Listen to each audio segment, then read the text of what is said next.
लेकिन अब चलिए बात करेंगे लखनऊ की।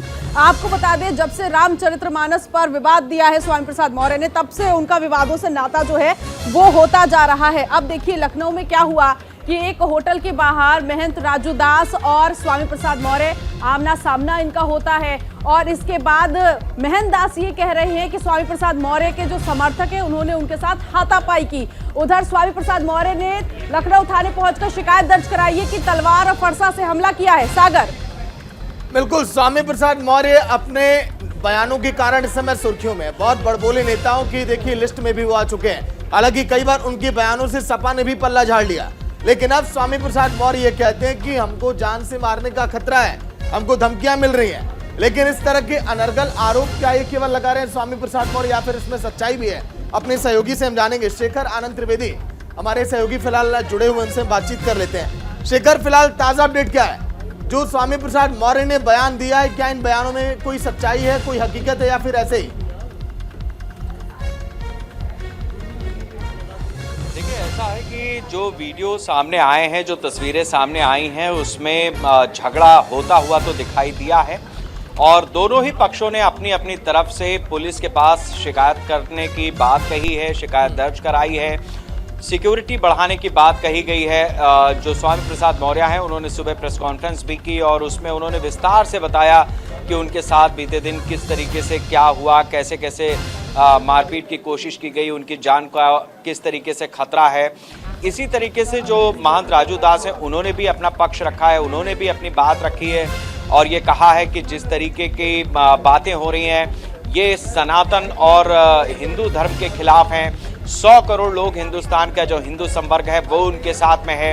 उनकी स्वामी प्रसाद मौर्य से कोई दुश्मनी नहीं, लेकिन जो मानस की प्रतियां जलाते हैं, जो मानस का अपमान करते हैं, ऐसे लोग द्रोही हैं और ऐसे लोगों के खिलाफ वो लगातार बयान देते आए हैं और आगे भी देते रहेंगे वगैरह वगैरह। तो कुल मिलाकर के जो स्थिति है, दोनों पक्ष चूंकि एक दूसरे के सामने आ गए और एक ने इनाम घोषित कर रखा था, एक आहत था जिस तरीके की घटनाएं हुई थी और दूसरा पक्ष अपनी राजनीति को लेकर के चमकाने की बात कर रहा है, दूसरा पक्ष अपनी राजनीति का अपना हिस्सा देख रहा है। दोनों ही पक्ष जो हैं आरोप प्रत्यारोप लगा रहे हैं एक दूसरे पर, लेकिन सुन लेते हैं कि राजू महंत दास ने क्या कहा, स्वामी प्रसाद मौर्य ने क्या कहा है। सुनिए।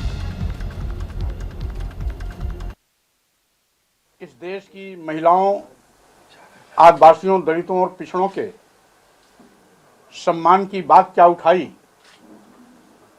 एक वर्ग विशेष के लोग मेरे पीछे हत्या की साजिश में लग गए। मेरा सिर काटने के लिए 21 लाख तो कोई 51 लाख की सुपारी दे रहा है। भाजपा प्रदेश की सरकार और केंद्र की सरकार मेरे हत्या की साजिश करने वालों के साथ शामिल हैं। भाजपा सरकार मेरी हत्या कराना चाहती है और इसीलिए ऐसे घटिया बयान देने वालों के खिलाफ भी सरकार किसी प्रकार की कार्रवाई करने से कतरा रही है। जिसने रामचरितमानस को अपमानित किया है, जिसने साधु संतों को गाली दिया है, जिसने कहा है कि रामचरितमानस बार बार जलाई जाएंगे, उस चीज का विरोध है मेरा। इसके नाते स्वामी प्रसाद मौर्य जी, आप कान खोलकर सुन लो, ये 100 करोड़ हिंदू की बात है। आप हिंदुस्तान के किसी भी कोने में जाओगे, यह भारतवासी, ये हिंदुस्तानी, ये सनातन प्रेमी आपको छोड़ेंगे नहीं।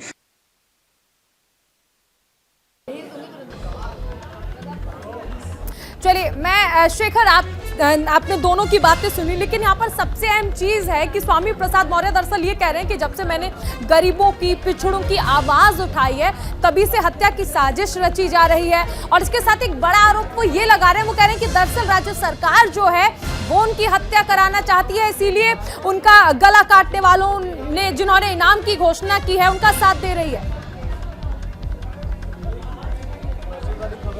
देखिए, ऐसा है कि स्वामी प्रसाद मौर्य जो हैं वो एक राजनीतिक व्यक्ति हैं और ज़्यादा समय नहीं, ये 2022 के विधानसभा चुनाव से ठीक पहले उत्तर प्रदेश सरकार में कैबिनेट मंत्री हुआ करते थे। उससे पहले वो कभी बहुजन समाज पार्टी में हुआ करते थे। पॉलिटिकल इक्वेशंस चेंज हुई तो उन्होंने भी अपना दल बदला है और जिस दल से उन्हें अब जान का खतरा लग रहा है, उसी दल में वो पिछली सरकार में, इसी मुख्यमंत्री योगी आदित्यनाथ की ही पिछली सरकार में कैबिनेट मंत्री हुआ करते थे।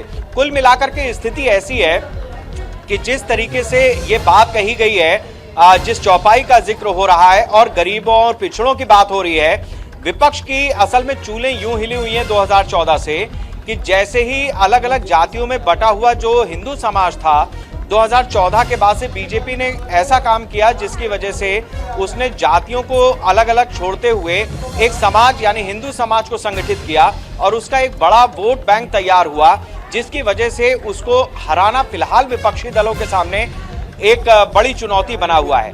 लिहाजा चाहे समाजवादी पार्टी हो, कांग्रेस हो, बहुजन समाज पार्टी हो, ऐसे जितने भी राजनीतिक दल हैं वो ये चाहते हैं कि अगर हिंदू समाज वापस जातियों में बटेगा तो उसको फायदा होगा, यानी वोट जब बाइफरकेट होंगे, लोग जातियों में बटेंगे, क्षेत्रीय पार्टियों का उभार आएगा, जातिगत नेताओं का वर्चस्व बढ़ेगा, तो उससे वोट बैंक जो एक जगह पे कंसोलिडेट हुआ है उसमें बिखराव आएगा और बीजेपी को वो चुनाव में नुकसान पहुंचा पाएंगे।